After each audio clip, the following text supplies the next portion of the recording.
today. So who here feels like they're a professional and know everything about Facebook and LinkedIn? Both. Raise your hands, nice and high. Okay, good. So we got a couple of things we can maybe teach you then today. Okay, we're excited. Want to welcome Conrad here to share this stage with me. We're excited about that. So let's jump into it. How do we make Facebook ads convert for your company? And then how do you make the LinkedIn profile that will help you with your company as well? Okay, so let's jump in. If we can get our clicker here to click. It doesn't want to click. Maybe we'll just talk about it from this slide here. Okay, here we go. There we go. So first we'll jump into Facebook, okay? There's some great things you can do with Facebook. Conrad's going to talk more about those. We're going to go over 7 different things today. Number 1 is how do you set up and brand your Facebook page? Okay, we'll just lightly touch on that. That is a training in and of itself, okay? And then we'll talk about how to add the Facebook pixel to your website, determine your audience, begin testing, analyze results, know your Facebook limitations, which is critical, as Conrad has found out from sad experience, right? Yeah. And then retest until you're successful with Facebook ads. So one thing that we do here at RevRoad is we help companies with their Facebook campaigns, and Conrad has really taken that to the next level and has done a fantastic job in incorporating a lot of those trainings. So I'm going to turn the time and the stage over to Conrad. Thank you, AJ. Yeah.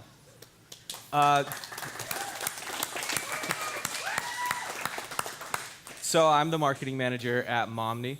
By a show of hands, who here has heard of Momni before? Yeah? Everybody, I hope. Everybody, yeah. Yes. Okay, my ads are working. Yeah, good. Okay. So You're for doing those your of job. you who don't know, Momni is a sharing economy for childcare. So, and you know, we connect moms with moms through our website and our app. So that's just a brief explanation of Momni. By a show of hands, who here is running Facebook ads right now? Okay, a few You of got you. one, okay. Awesome. Another one over here, another one, okay.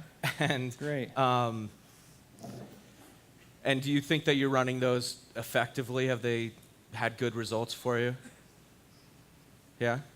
Okay, that's awesome. So we all have a little bit to learn today. So I guess the first question is why Facebook ads? What's the advantage of running Facebook ads? Can anybody tell me the advantage of running Facebook ads? Yes? Exceptional targeting. That's right. Yep, targeting. Cheap.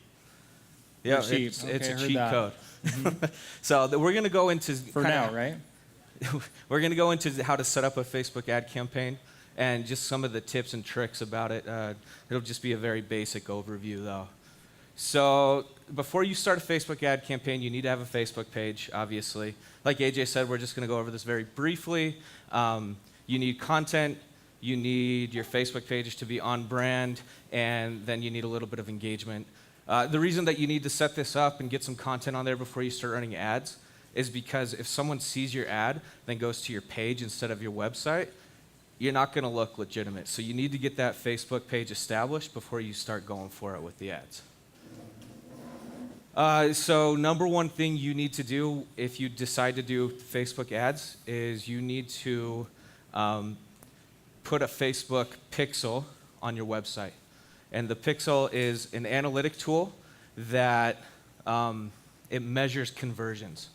So what you do is whatever your conversion is, whether it's website views if you're just trying to get some brand awareness, add to carts, purchases if you're selling a product, or registrations. For us at Momni, it is registrations. We're trying to get people to sign up for the app. And so our pixel is on the page right after you click sign up. As soon as you sign up, that is when our pixel will fire and register a conversion event. For you, it might be a thank you page after someone makes a purchase or something like that. So you need to figure that out with your developer. The more your pixel fires, the more it learns. So your pixel is actually like the brain of your ad campaign. And so the more conversions that you have, the more it learns, and the more it's going to be able to optimize in the future for you. It figures out who your customers are, and once you get your pixel seasoned and established, you're off to the races.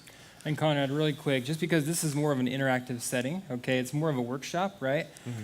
Conrad, is it okay to put on multiple pixels throughout your website? Is that helpful? What do you think about that? So Yeah, so some websites like Shopify, you just embed the code in one place, Right. and it'll determine where your conversion events are, and you can actually select that in the ad campaign.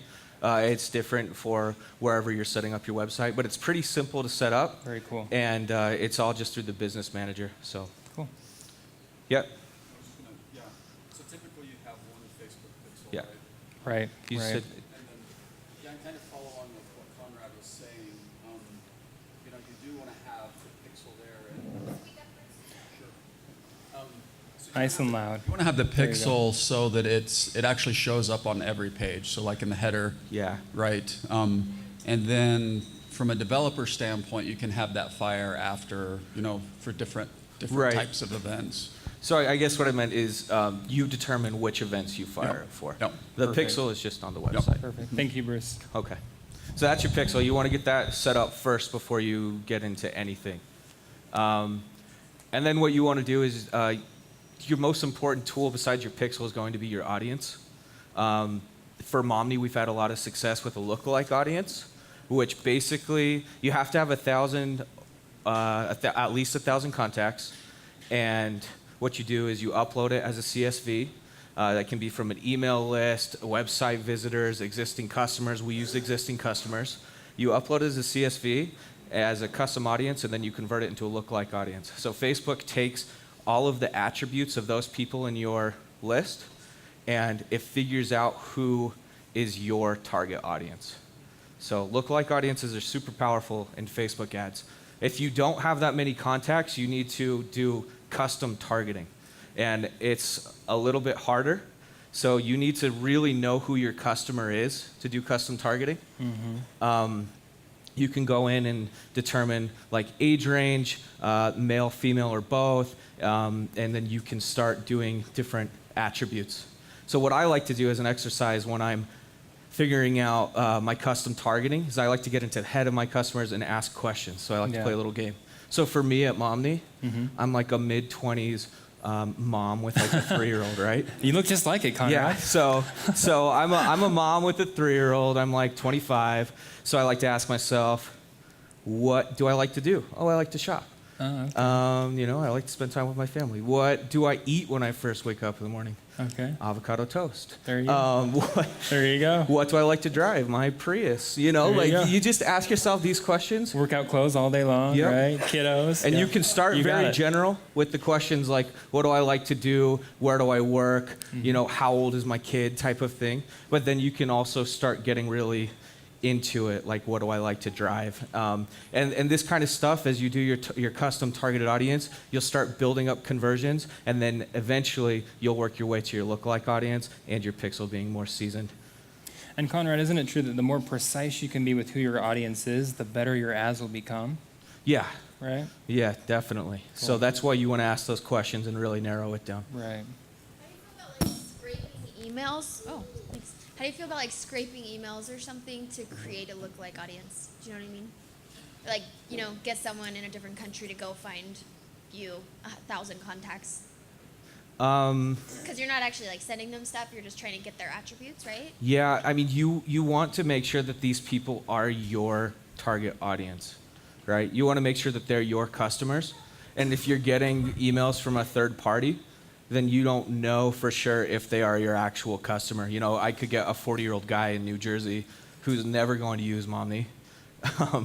So the best quality, thing is right? the best Check the thing is to quality. build it up yourself, and then have your lookalike audience based off of actual conversions. Cool. Good question. Thanks, Katie. The next thing that you want to do is your targeting. Or excuse me, not your targeting, your testing. Sorry, Jason was distracting me back there. Making funny faces, huh? So you have your pixel, you have your audience, and now you need to go into the actual ad building. And there's like 3 moving parts of the ad. There's going to be your targeting, your media, which is like your image, video, carousel, catalog if you're selling a product, and then your copy, which is your message to get that customer to click. So when you're targeting, it's the who, which is the lookalike, and the custom targeting, but it's also the where. Yeah. And where is really important. for Momni, we were targeting Utah County, and we had built it out quite a bit, and our cost per customer acquisition was starting to go up. So we moved out of the market into bigger cities like Houston, LA, and New York, and it dropped way down. So we decided to move into another place with the same lookalike audience and same ad and everything, and it really improved our results. That was a game changer, wasn't it? for It you was a guys, game Conrad, changer, right? yeah. Cool. And then the next thing is our media. So you want your images, you want to have minimal text on them. If you have too much text, Facebook won't show it to as many people.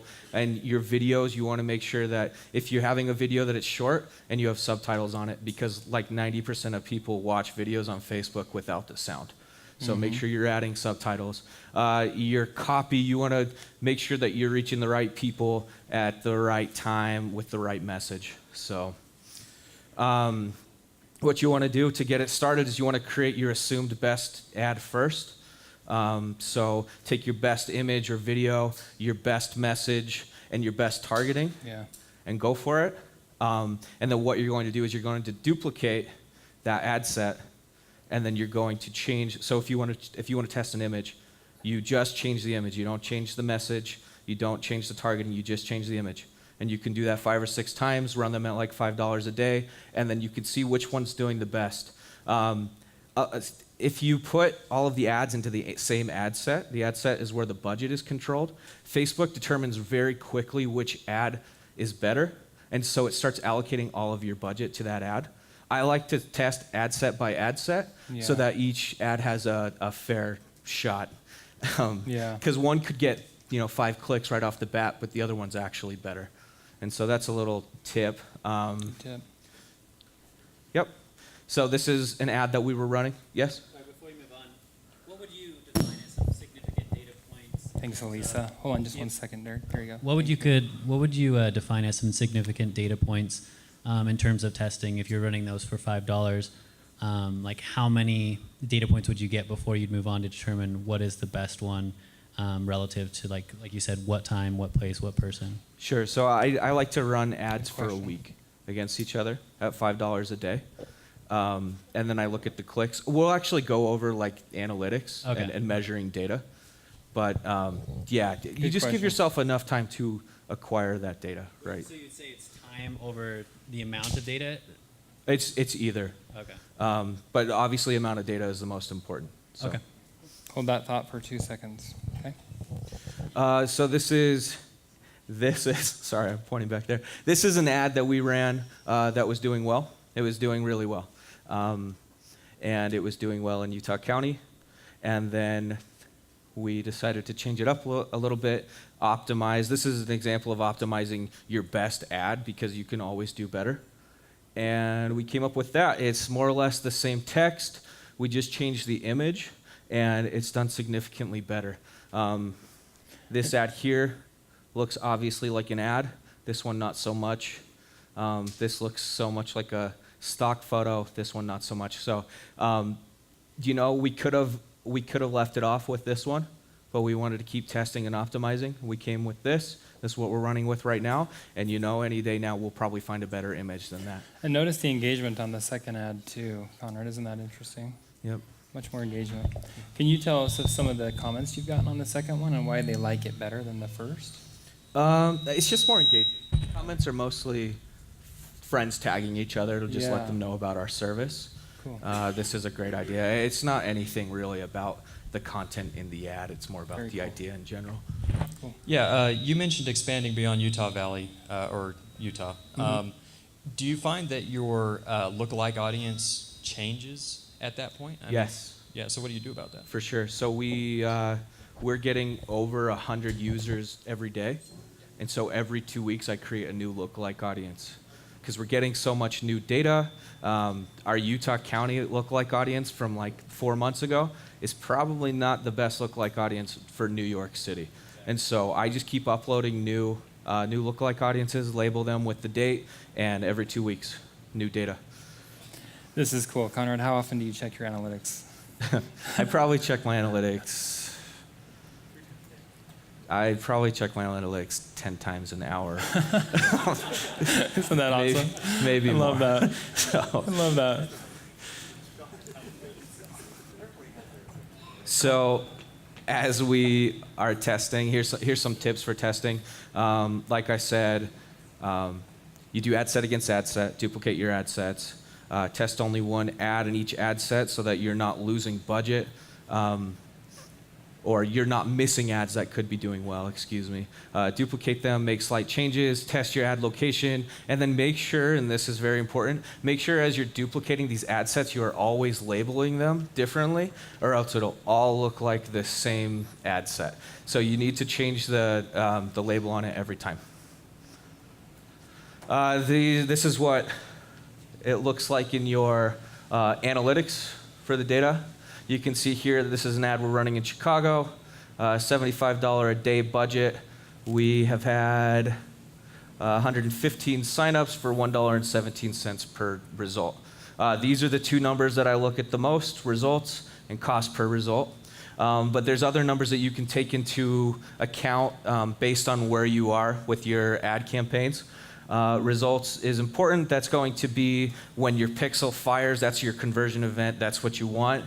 Cost per result is obviously how much it is costing you in your ad spend per conversion.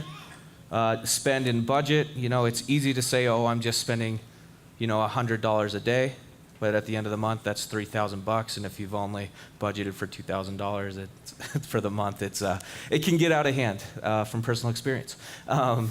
Link clicks, you can see.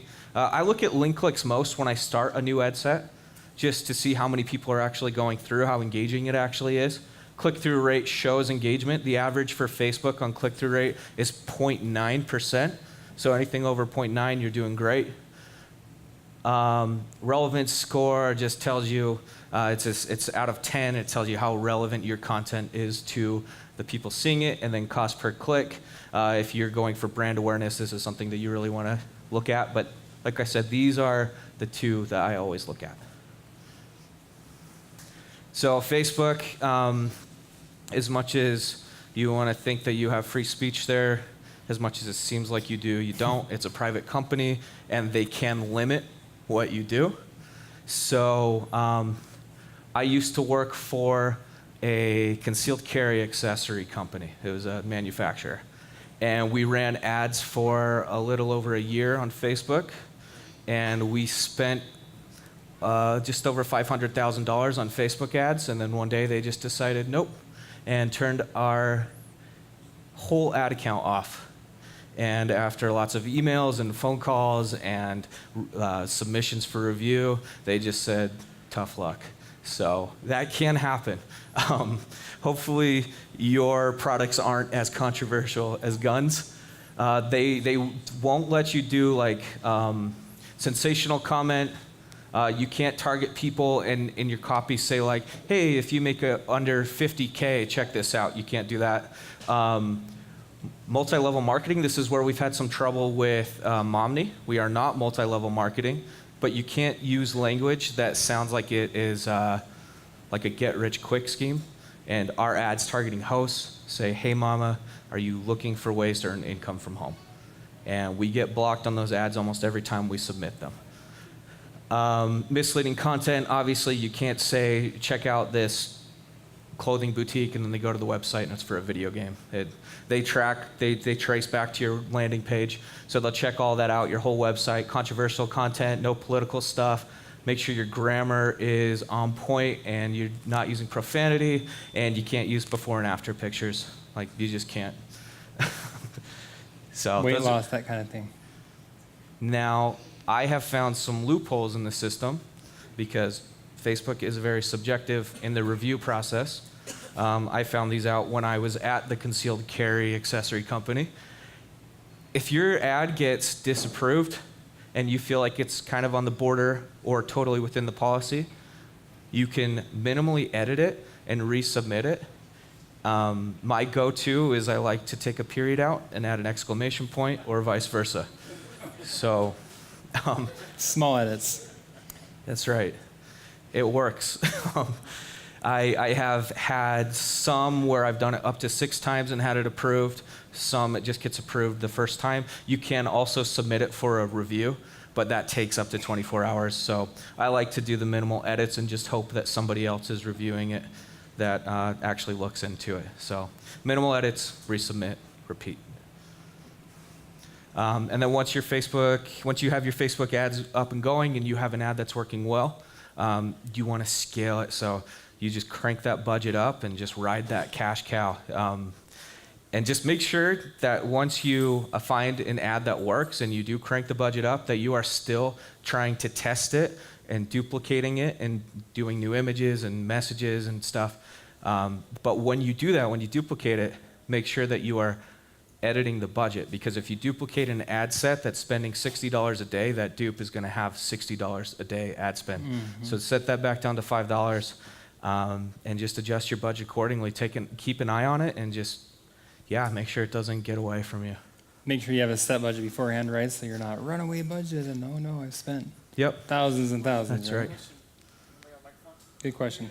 Microphone up front. Thank you, Darren. So, not to jump too far on tracks because you're going to move to LinkedIn, Instagram. Yes. So, I know we're not talking about Instagram, but they're owned by Facebook. Yes. And so, I found that to be a convenience because you can push, add, directly to. So are we assuming that everything you're talking about and all this data is going to be brought in from what's going on Instagram? Are they? Yes, it's both. It's both. Yeah. So the pixel's actually on your website, right? So your ad is meant to push them to your website. Instagram is just a form of targeting. So you can decide if you want it just shown on Instagram or if you want it shown just on Facebook or both. You can also edit the image size so that it shows well on Facebook and Instagram stories.